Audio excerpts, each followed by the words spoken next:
Welcome to GK Madhu sir online classes. ఈ video మార్చి 3కు సంబంధించిన current affairs issues గురించి discussion చేద్దాం. అందరూ కూడా వీడియోని లైక్ చేయండి, షేర్ చేయండి, కామెంట్ చేయండి. మన వీడియో చూస్తున్న వాళ్ళందరూ కూడా మన యూట్యూబ్ ఛానల్ను సబ్స్క్రైబ్ చేసుకోవట్లేదు. మన యూట్యూబ్ ఛానల్ను అందరూ సబ్స్క్రైబ్ చేసుకోండి. ఓకే, అలానే మన యాప్కి సంబంధించి ప్లేస్టోర్ నుంచి GK Madhu sir online class అనే యాప్ డౌన్లోడ్ చేసుకోండి. అందులో జీకే కరెంట్ అఫైర్స్ కోర్స్ ఒకటి, ఇండియన్ హిస్టరీకి సంబంధించి 300 బిట్స్, అది కూడా మార్చి 10వ తారీఖున స్టార్ట్ కాబోతుంది. జస్ట్ 99 రూపీసే. అది మార్చి 11th నుంచి 500 రూపీస్ అవుతుంది. కాబట్టి ముందే అందరూ తీసుకోండి. మార్చి 10వ తారీఖున క్వశ్చన్స్ అనేవి అప్లోడ్ చేయబడును. యాన్సెంట్, మిడ్వల్, మోడర్న్ ప్రతి టాపిక్ నుంచి 100 క్వశ్చన్స్. ఓకేనా? అందరూ ఫస్ట్ వీడియోని లైక్ చేయండి. ఈ మార్చి 3లో ఉన్న కరెంట్ అఫైర్స్ పాయింట్స్ అన్నిటిని కూడా డిస్కషన్ చేద్దాం. Okay right. First point Ranji trophy. రీసెంట్గా రంజీ ట్రోఫీ అనేది జరిగింది.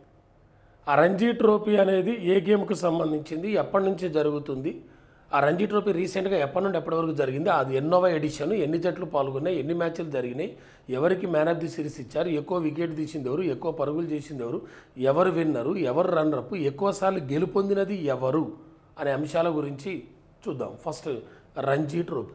ఈ రంజీ ట్రోఫీ అనేది ఫస్ట్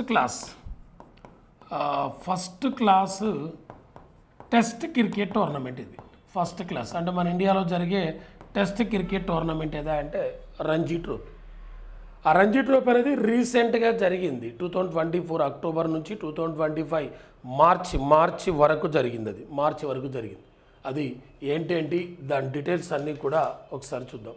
మరి ఈ రంజీ ట్రోఫీ అనేది 2024 అక్టోబర్ 11 నుండి మార్చి 2 వరకు 90వ రంజీ ట్రోఫీ జరిగింది. ఈసారి జరిగిన ఎడిషన్ ఎన్నోదంటే 90వ ఎడిషన్ జరిగింది.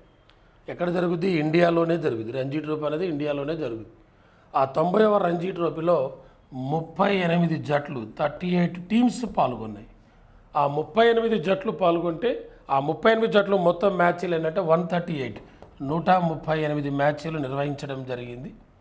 ఎవరు విన్నర్ అంటే ఈసారి రంజీ ట్రోఫీ విన్నరు విదర్భ అనే టీం. ఆ విదర్భకు రంజీ ట్రోఫీ రావడం ఇది 3వసారి.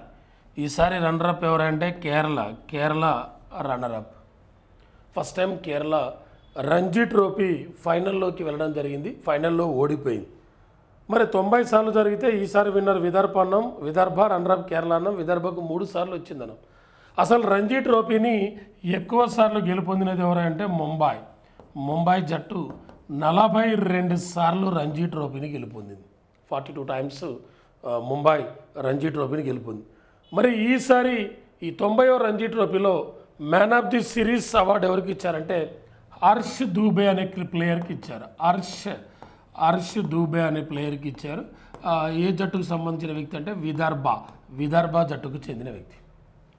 మరి ఈ 90వ రంజీ ట్రోఫీలో మోస్ట్ రన్స్ ఎక్కువ పరుగులు చేసింది ఎవరంటే యష్ రాథోడ్ అనే ప్లేయరు ఎక్కువ రన్స్ చేసింది 90వ రంజీ ట్రోఫీలో. ఇతను 960 పరుగులు చేశాడు. అదే ఎక్కువ వికెట్ తీసింది ఎవరా అంటే హర్ష్ దూబే అనే ప్లేయరు ఎక్కువ వికెట్లు తీశాడు. ఈ హర్ష్ దూబే తీసిన వికెట్లు ఏంటంటే 69 వికెట్లు తీయడం జరిగింది. ఫస్ట్ పాయింట్ అక్టోబర్ 11 నుండి మార్చి 2 వరకు జరిగింది. ఇది 90వ రంజీ మ్యాచ్. 38 జట్లు పాల్గొన్నాయి. 138 మ్యాచ్లు జరిగినాయి. విదర్భ విన్ అయింది 3వసారి. రన్నరప్ కేరళ. ఎక్కువ సార్లు వచ్చింది ముంబైకి 42 సార్లు వచ్చింది. ఈసారి మ్యాన్ ఆఫ్ ది సిరీస్ ఎవరికి ఇచ్చారంటే హర్ష్ దూబే. ఎక్కువ వికెట్లు తీసింది కూడా హర్ష్ దూబే. ఆ హర్ష్ దూబే 69 వికెట్లు తీశాడు. ఎక్కువ రన్స్ చేసినారంటే యష్ రాథోడ్. ఆ యష్ రాథోడ్ చేసిన రన్స్ ఏంటంటే 960. ఏ జట్టు అంటే విదర్భ జట్టుకు చెందినవాడు. మరి రంజీ ట్రోఫీ అనేది 1934లో ఈ రంజీ ట్రోఫీ అనేది ప్రారంభం కావడం జరిగింది. మరి 1934లో రంజీ ట్రోఫీ స్టార్ట్ అయితే ఈ ఇయర్కి సంబంధించిన కొన్ని పాయింట్స్ చూద్దాం.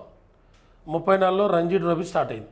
ఈ 34లోనే ఐఎన్సి సమావేశం అనేది ముంబైలో జరిగితే అధ్యక్షత వహించింది బాబు రాజేంద్ర ప్రసాద్ అధ్యక్షత వహించాడు. మన మొట్టమొదటి రాష్ట్రపతి బాబు రాజేంద్ర ప్రసాద్ ఐఎన్సికి ప్రెసిడెంట్ ఎప్పుడైందంటే 1934లోనే కావడం జరిగింది. ఈ 1934లోనే మరొక point Mokshagundam Visvesvaraya a planned economy for India అనే పుస్తకాన్ని రాసింది 1934లోనే రాయడం జరిగింది. Mokshagundam Visvesvaraya a planned for economy India. Gandhiji first time మార్చి 9వ తారీఖున 1934 మార్చి 9న గాంధీజీ ఫస్ట్ టైం హైదరాబాద్కి వచ్చింది ఎప్పుడంటే 1934లోనే. ఫస్ట్ కాచిగూడకు వచ్చాడు. ఆ కాచిగూడలోని ఎగువ బస్తీని సందర్శించి దానికి ఆయన హరిజన బస్తీ అనే పేరును పెట్టడం జరిగింది. అలానే రెండవ కామన్వెల్త్ గేమ్స్ స్టార్ట్ అయినాయి. రెండవ కామన్వెల్త్ గేమ్స్ స్టార్ట్ అయింది 1934లోనే. ఆ 34లో ఎక్కడ అంటే లండన్లో స్టార్ట్ అయినాయి. ఆ రెండవ కామన్వెల్త్ గేమ్స్లోనే మనకు ఫస్ట్ మెడల్ తెచ్చింది రషీద్ అన్వర్ రెజ్లింగ్ క్రీడాకారుడు.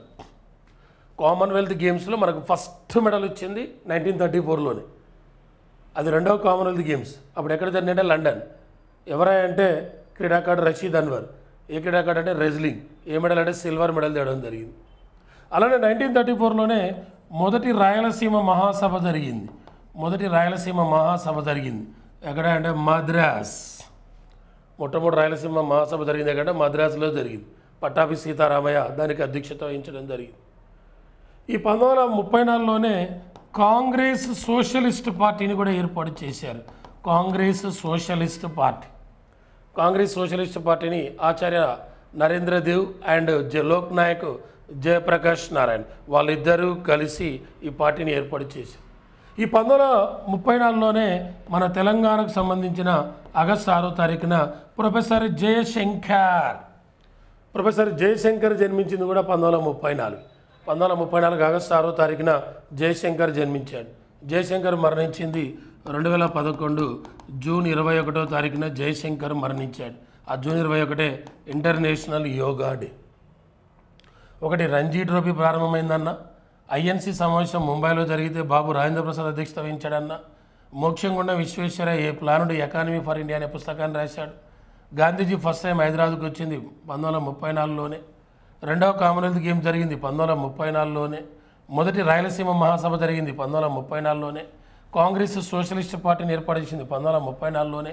ప్రొఫెసర్ జయశంకర్ జన్మించింది కూడా 1934. ఇవన్నీ కూడా ఆ ఇయర్కి సంబంధించి. ఎందుకు వచ్చింది ఆ ఇయర్ అంటే రీసెంట్గా రంజీ ట్రోఫీ జరిగింది కాబట్టి ఆ రంజీ ట్రోఫీ ఏ ఇయర్లో స్టార్ట్ అయింది 1934లో స్టార్ట్ అయింది కాబట్టి దాని రిలేటెడ్ పాయింట్స్. ఓకేనా, రైట్. నెక్స్ట్, భారత్ తరపున 300 వన్డేస్ 300 వన్డే మ్యాచ్లు ఆడిన సెవెంత్ ప్లేయర్ ఎవరంటే విరాట్ కోహ్లీ. మన భారతదేశం నుండి ఇప్పటి వరకు ఓడిఐ ఫార్మేట్లో 300 మ్యాచ్లకు పైగా ఆడిన ప్లేయర్లు ఏడుగురు ఉన్నారు. మొన్నటి వరకు 6 ఉండే, 6 మెంబర్స్ ఉండే. రీసెంట్గా విరాట్ కోహ్లీ రావడం జరిగింది. విరాట్ కోహ్లీ రావడంతో 300 వన్డే మ్యాచ్లు ఆడిన 7వ ప్లేయర్ విరాట్ కోహ్లీ కావడం జరిగింది. ఓవరాల్గా అయితే 22వ ప్లేయర్. మన ఇండియా తరఫున అయితే 7th ప్లేయర్. 300కు పైగా వన్డే మ్యాచ్లు ఆడిన ప్లేయర్స్లో ఫస్ట్ సచిన్ మొత్తం 463 ఓడిఐ లేదా వన్డే మ్యాచ్లు ఆడాడు. ఫస్ట్ సచిన్ టెండూల్కర్. ఆ తర్వాత second player MS Dhoni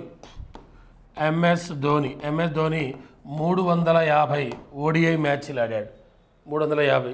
third one Rahul Dravid 344 344 ODI మ్యాచ్లు ఆడాడు. ఆ తర్వాత fourth place Azharuddin fourth place. Azharuddin ఆడిన మ్యాచ్లు 334 334 మ్యాచ్లు ఆడాడు అజారుద్దీన్. ఆ తర్వాత ఫిఫ్త్ ప్లేసు సౌరవ్ గంగూలీ 311 మ్యాచ్లు ఆడాడు సౌరవ్ గంగూలీ. ఆ తర్వాత Yuvraj Singh 6th player Yuvraj Singh 304 one day మ్యాచ్లు ఆడితే ఇప్పుడు 7వ ప్లేస్లో వచ్చింది విరాట్ కోహ్లీ. విరాట్ కోహ్లీ 300 అంటే 301 నిన్న ఆస్ట్రేలియా మ్యాచ్తో కలిపి 301 మ్యాచెస్. వీళ్ళు భారత్ తరఫున వన్డే మ్యాచ్లో 300కు పైగా మ్యాచెస్ ఓడిఐ మ్యాచ్లు ఆడిన ప్లేయర్లు 7.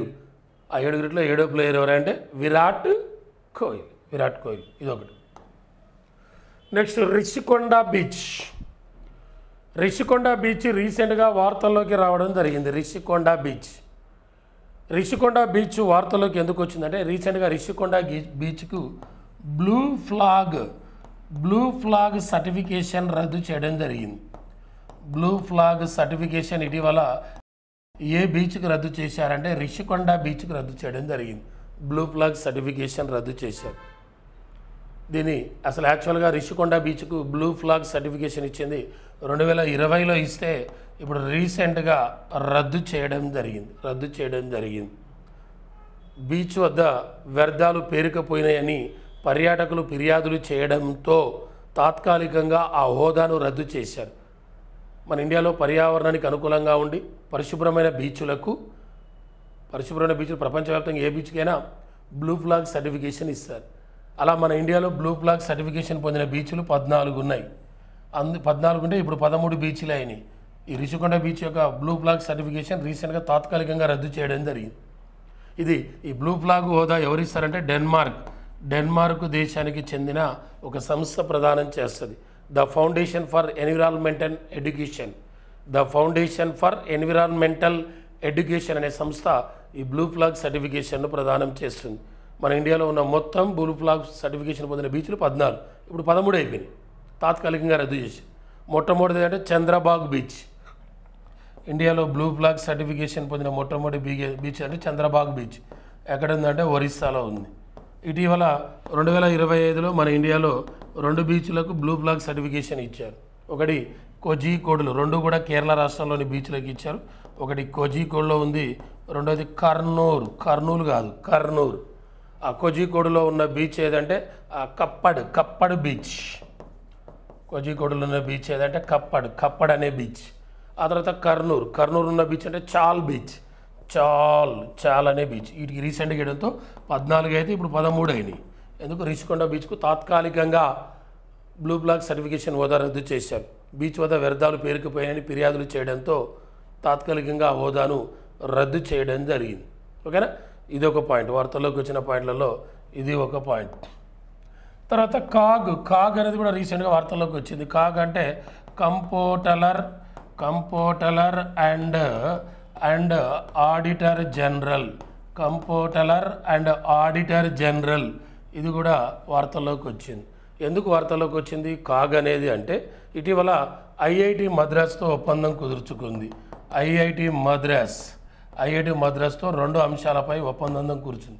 ఇటీవల కాగు దేనితో ఒప్పందం కుదుర్చుకుందంటే ఐఐటి మద్రాస్తో 2 ఒప్పందాలు కుదుర్చుకుంది. ఒకటి డేటా భద్రత మీద, రెండవది ఆడిట్ నైపుణ్య సెట్లను మెరుగుపరచడం కోసం. ఆడిట్ నైపుణ్య సెట్లను మెరుగుపరచడం కోసం ఈ 2 అంశాల మీద కాగ్ అనేది రీసెంట్గా ఐఐటి మద్రాస్తో ఒప్పందం కుదుర్చుకుంది. కాగ్ అంటే ఏమన్నాం, కంపోటలర్ అండ్ ఆడిటర్ జనరల్ అన్న. కాగ్ గురించి తెలియజేసే ఆర్టికల్స్ ఏంటి, 148 నుండి 151 ఆర్టికల్ వరకు కాగ్ గురించి తెలియజేసే ఆర్టికల్స్. మొట్టమొదటి కాగ్ డీజీ ఎవరు, డైరెక్టర్ జనరల్ అంటే వి నరహరి రావ్ అనే వ్యక్తి మొట్టమొదటి కాగ్ డైరెక్టర్ జనరల్గా పనిచేసింది. మరి ప్రజెంట్ కాగ్ డైరెక్టర్ జనరల్గా పనిచేస్తుంది ఎవరు, కె సంజయ్ మూర్తి. రీసెంట్గా వచ్చాడు నవంబర్లో. కె సంజయ్ మూర్తి అనే వ్యక్తి రీసెంట్గా కాగ్ డైరెక్టర్ జనరల్గా రావడం జరిగింది. మొన్నటి వరకు గిరీష్ చంద్ర ముర్ము ఉండే. ఆ గిరీష్ చంద్ర ముర్ము ప్లేస్లో కాగ్ డైరెక్టర్ జనరల్గా వచ్చిన వ్యక్తి ఎవరంటే కె సంజయ్ మూర్తి అనే వ్యక్తి కాగ్ డైరెక్టర్ జనరల్గా రావడం జరిగింది. కాగ్ జనరల్ యొక్క పదవి కాలం 6 లేదా 65 సంవత్సరాలు. అతని యొక్క శాలరీ ఏంటంటే 2,50,000 రూపాయలు. అదే ఐఐటి మద్రాస్ సంబంధించి మరొక పాయింట్ రీసెంట్ది ఏంటంటే, ఒకటేమో కాగుతో ఒప్పందం కుదుర్చుకుందాం అన్నాం. ఇదే ఐఐటి మద్రాస్ వాళ్ళు రీసెంట్ మరొక పాయింట్ ఏంటంటే ఆసియాలోనే మొదటి గ్లోబల్ హైపర్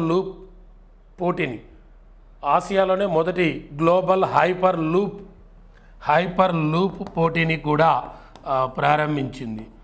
ఆసియాలోనే మొట్టమొదటి మొట్టమొదటి గ్లోబల్ హైపర్ లూపీ పోటీని ఐఐటి మద్రాసులో నిర్వహించారు. అలానే ఇటీవల ఐఐటి ఇండోర్ కూడా వార్తల్లోకి వచ్చింది. ఐఐటి ఇండోర్ ఆహార వ్యర్థాలతో దృఢమైన కాంక్రీట్ను తయారు చేసే విధానాన్ని కనుగొన్నది ఎవరంటే ఐఐటి ఇండోర్ వాళ్ళే. ఆహార వ్యర్థాలతో దృఢమైన కాంక్రీట్ను తయారు చేసి కనుగొన్నది ఎవరంటే ఐఐటి ఇండోర్. ఐఐటి మన ఇండియాలో ఐఐటీలు ఎన్ని ఉన్నాయన్నాం? ఇండియాలో ఉన్న ఐఐటీలు ఎన్నంటే 23 ఐఐటీలు ఉన్నాయి, ప్లస్ 2 విదేశాలలో ఉన్నాయి. భారతదేశం లోపల 2, మన ఇండియాలో 23, మొత్తం 25 ఐఐటి. అందులో మొట్టమొదటి ఐఐటి ఏంటంటే ఐఐటి ఖరగ్పూర్ 1951లో ఏర్పాటు చేశారు.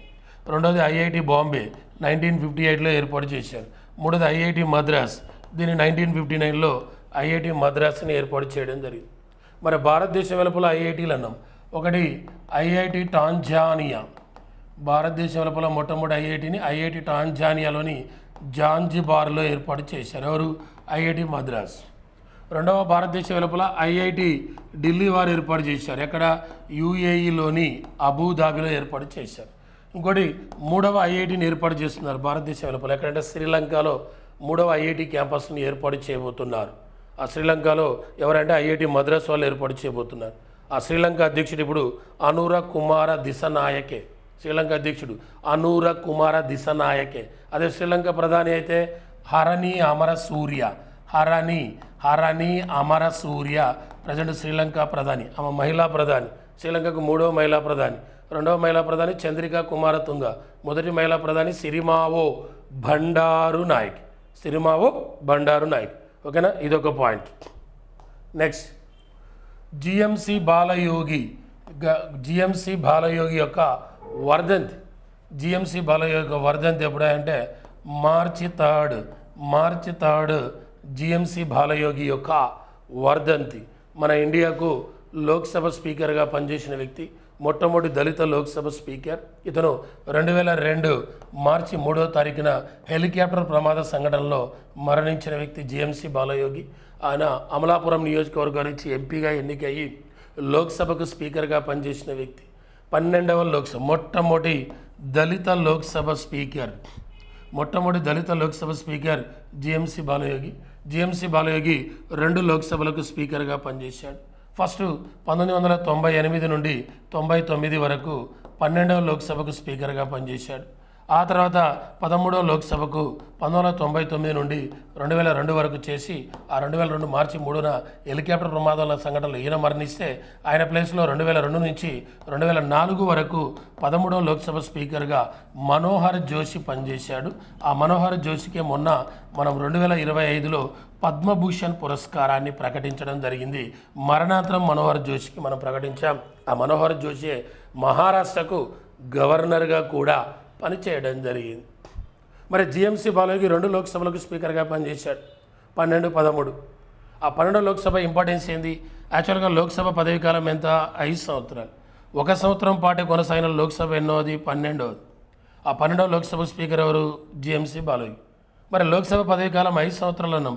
ఒక లోక్సభ 6 సంవత్సరాలు కొనసాగింది. ఆ 6 సంవత్సరాలు కొనసాగిన లోక్సభ ఎన్నోది? 6 సంవత్సరాలు కొనసాగిన లోక్సభ ఎన్నోది అని అంటే 5వది. 6 సంవత్సరాల పాటు కొనసాగిన లోక్సభ 5వది. ఈ 6వ లోక్సభ 1971 నుండి 1977 వరకు పనిచేసి 1971 నుండి 1977 వరకు 6వ లోక్సభ పనిచేసింది. 6వ లోక్సభకు స్పీకర్గా 2 పనిచేశారు. ఒక ఆయన జిఎస్ థిల్లాన్ అనే ఒక వ్యక్తి, 2 బలిరాం భగత్. వీళ్ళిద్దరూ కూడా 6వ లోక్సభకు స్పీకర్గా పనిచేశారు. 1 సంవత్సరం పాటు కొనసాగిన లోక్సభ అంటే 12వది. 6 సంవత్సరాలు కొనసాగిన లోక్సభ ఎన్నదంటే 5వది. జిఎంసి బాలయోగి 12, 13 లోక్సభలకు స్పీకర్గా పనిచేశాడని. ఆ జిఎంసి బాలయోగి మొట్టమొదటి దళిత లోక్సభ స్పీకర్. 2వ దళిత లోక్సభ స్పీకర్ ఎవరంటే మీరా కుమార్. ఆమె 15వ లోక్సభ స్పీకర్గా పనిచేసింది.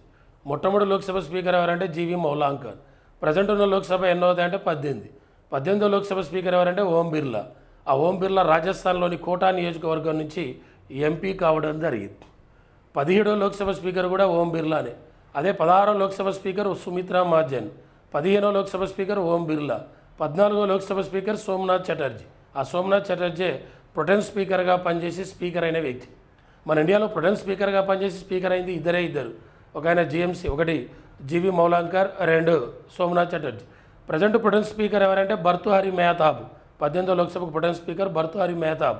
ఆయన ఒరిస్సాలోని కటక్ నియోజకవర్గం నుంచి ఎంపీగా గెలుపొందడం జరిగింది. ఈరోజు జిఎంసీ నిన్న మార్చి 3వ తారీఖు జిఎంసీ బాలయోగి యొక్క వర్ధంతి. అమలాపురం నియోజకవర్గం నుంచి టీడీపీ పార్టీ తరఫున ఎన్నికైన వ్యక్తి. అమలాపురం అనేది ఆంధ్రప్రదేశ్లో ఎస్సీ నియోజకవర్గం. ఆంధ్రప్రదేశ్లో ఎస్సీ నియోజకవర్గాలు 3 ఉన్నాయి. తెలంగాణలో ఎస్సీ నియోజకవర్గాలు 3 ఉన్నాయి. ఆంధ్రలో ఎస్టీ నియోజకవర్గాలు 1 ఉన్నాయి. తెలంగాణలో ఎస్టీ నియోజకవర్గాలు 2 ఉన్నాయి. ఇండియాలో ఎస్సీ నియోజకవర్గాలు 84 ఉన్నాయి. ఎస్సీ లోక్సభ నియోజకవర్గాలు. ఇండియాలో ఎస్టీ లోక్సభ నియోజకవర్గాలు 47 ఉన్నాయి. ఎస్సీ 84, ఎస్టీ అయితే 47 కలవు. ఓకేనా, ఇదొక పాయింట్. ప్రపంచ వన్యప్రాణి దినం, world wild life day. World wild life day ఎప్పుడు? మార్చి 3. ప్రపంచ వన్యప్రాణి దినం వరల్డ్ వైల్డ్ లైఫ్ డే ఎప్పుడంటే మార్చి 3. ఈ వరల్డ్ వైల్డ్ లైఫ్ డేను 2013 నుండి సెలబ్రేట్ చేస్తున్నారు. మరి ఈ 2025లో మార్చి 3 వరల్డ్ వైల్డ్ లైఫ్ డే యొక్క థీమ్ ఏంటి అనేది మనకు కావాలి. ఈ వరల్డ్ వైల్డ్ లైఫ్ డే యొక్క థీమ్ ఏంటంటే wild life conservation, finance, investing in people and planet. Wild life conservation, finance, investing in people and planet. ఇది దీని యొక్క థీమ్, 2025 యొక్క థీమ్. మరి 2025లో వరల్డ్ వైల్డ్ లైఫ్ డే సందర్భంగా మన ప్రధానమంత్రి నరేంద్ర మోడీ గుజరాత్లోని గిర్ నేషనల్ పార్క్లో వరల్డ్ వైల్డ్ లైఫ్ డే సందర్భంగా నరేంద్ర మోడీ గుజరాత్లోని గిర్ నేషనల్ పార్క్లో సఫారీపై తిరగడం జరిగింది. అంటే వెహికల్ మీద ఆ గిర్ నేషనల్ పార్క్లో ఆయన సందర్శించడం జరిగింది. 2025 వరల్డ్ వైల్డ్ లైఫ్ డే సందర్భంగా నరేంద్ర మోదీ అనే వ్యక్తి, మన ప్రధానమంత్రి నరేంద్ర మోదీ గిర్ నేషనల్ పార్క్ను సందర్శించాడు. ఆ గిర్ నేషనల్ పార్క్ అనేది ఆసియా సింహాలకు ప్రసిద్ధి చెందినది. ఆ గిర్ నేషనల్ పార్క్ ఎక్కడుందంటే గుజరాత్లో కలదు. వరల్డ్ వైల్డ్ లైఫ్ డే ఎప్పుడంటే మార్చి 3. ఈ ఇయర్ దాని యొక్క థీమ్ ఏంటంటే wild life conservation, finance, investing in people and planet. మరి గిర్ నేషనల్ పార్క్ను మోదీ సందర్శించాడని చెప్పాం. మన ఇండియాలో ఉన్న నేషనల్ పార్కులు ఏంటంటే 106 నేషనల్ పార్కులు ఉన్నాయి. ఆ 106 నేషనల్ పార్క్ ఏదంటే రైమోనా నేషనల్ పార్కు. ఆ రైమోనా నేషనల్ పార్క్ ఎక్కడ ఉందనంటే అస్సాంలో ఉంది. Raimona national park. ఇండియాలో మొట్టమొదటి నేషనల్ పార్క్ ఏదంటే జిమ్ కార్పెట్ నేషనల్ పార్కు ఎక్కడ అంటే ఉత్తరాఖండ్లో ఉంది. నేషనల్ పార్కులు ఎక్కువ ఉన్నది ఎక్కడంటే మధ్యప్రదేశ్లో 11 నేషనల్ పార్కులు ఉన్నాయి. అదే ఆంధ్రప్రదేశ్లో నేషనల్ పార్కులు 3 ఉన్నాయి. తెలంగాణలో కూడా నేషనల్ పార్కులు 3 నేషనల్ పార్కులు ఉన్నాయి. ఆంధ్రప్రదేశ్లో ఉన్న 3 నేషనల్ పార్కులు Papikonda national park, Rameswaram national park, Sri Venkateswara national park. అదే తెలంగాణలో ఉన్న 3 నేషనల్ పార్కులు Mahavir Harini Vanasthali national park, Mrugavani national park, Kasu Brahmananda Reddy national park. ఈ 3 కూడా తెలంగాణలో ఉన్నాయి. ఆంధ్రప్రదేశ్లో 3 ఉన్నాయి. మొత్తం 106 ఉన్నాయి. ఎక్కువ మధ్యప్రదేశ్లో 11 ఉన్నాయి. నేషనల్ పార్కులు లేని రాష్ట్రం ఏదంటే పంజాబ్. నేషనల్ పార్కులు లేని రాష్ట్రం. వైల్డ్ లైఫ్ డే మార్చి 3 అనం. అదే వన్యప్రాణి దినం మార్చి 3 అనం వన్యప్రాణి దినం. అదే వన్యప్రాణి సంరక్షణ దినం అయితే డిసెంబర్ 4. వన్యప్రాణి సంరక్షణ దినం, world wild life conservation day. ఆ డిసెంబర్ 4 అంతర్జాతీయ బ్యాంకుల దినం. ఆ డిసెంబర్ 4 ఇండియన్ నేవీ డే కూడా డిసెంబర్ 4వ తారీఖు. ఓకేనా, ఇదొక పాయింట్. వార్తల్లోకి వచ్చిన అంశాల్లో భాగంగా ఇది ఒకటి. నెక్స్ట్, తలసరి ఆదాయము 7.3% వృద్ధి. 7.3% అన్నాం. తలసరి ఆదాయం 7.3% వృద్ధి అన్నాం. తలసరి ఆదాయం 7.3% వృద్ధి అన్నాం. ఈ పాయింట్ ఏంటంటే భారత్ 2047 నాటికి, భారత్ అనేది 2047 నాటికి అభివృద్ధి చెందిన దేశంగా మారాలనే లక్ష్యాన్ని సాధించాలంటే రాబోయే 2 దశాబ్దాలకు పైగా తలసరి ఆదాయం 7.3% చొప్పున 7.3% చొప్పున వృద్ధి చెంది $14,000 స్థాయికి చేరుకోవాలని 16వ ఆర్థిక సంఘం చైర్మన్ అరవింద్ పనగారియా సూచించడం జరిగింది.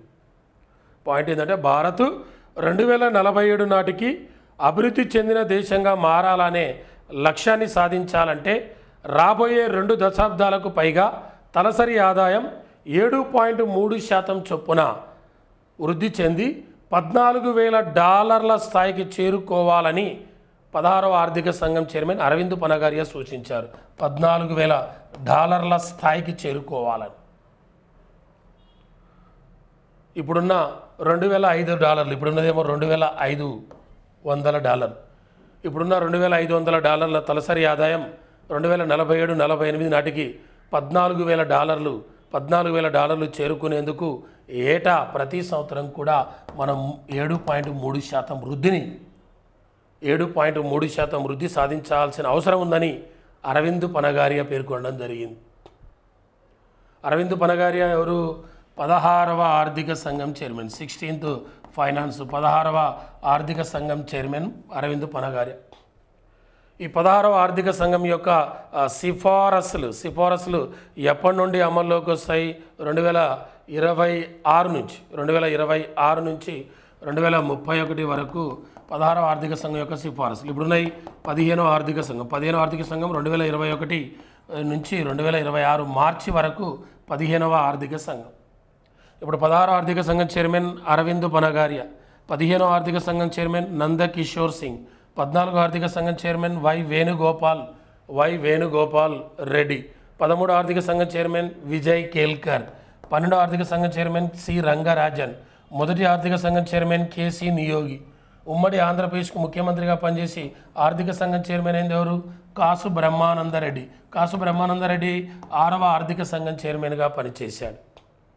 6వ ఆర్థిక సంఘం చైర్మన్గా పనిచేసిన వ్యక్తి కాసు బ్రహ్మానందరెడ్డి. ఇప్పుడు ఆ 16వ ఆర్థిక సంఘంలో 16వ ఆర్థిక సంఘంను ఏది 16వ ఆర్థిక సంఘం, ఆ 16వ ఆర్థిక సంఘంలో ప్రజెంట్ సభ్యులుగా పనిచేస్తుంది ఒకటి మనోజ్ పాండా అనే వ్యక్తి చేస్తున్నాడు. 2 అన్నా జార్జి మాథ్యూ 16వ ఆర్థిక సంఘంలో సభ్యుడిగా పనిచేస్తున్నాడు. ఆ తర్వాత నారాయణ జూ అనే వ్యక్తి పనిచేస్తున్నాడు. ఆ తర్వాత 4వ పర్సన్గా పనిచేస్తుంది సౌమ్యకాంత్ ఘోష్, పార్ట్ టైం సభ్యుడు సౌమ్యకాంత్ ఘోష్.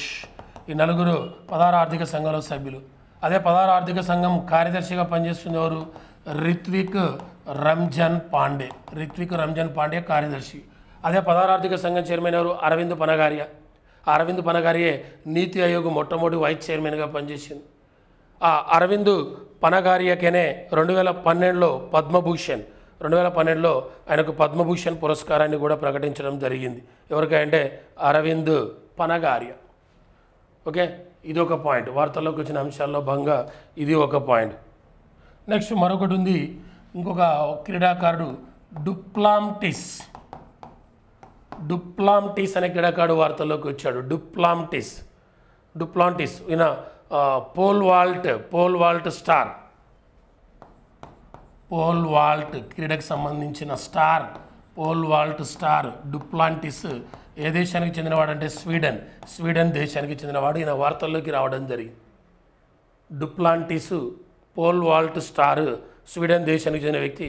ఇతను రీసెంట్గా తన రికార్డును తానే 11వసారి బ్రేక్ చేయడం జరిగింది.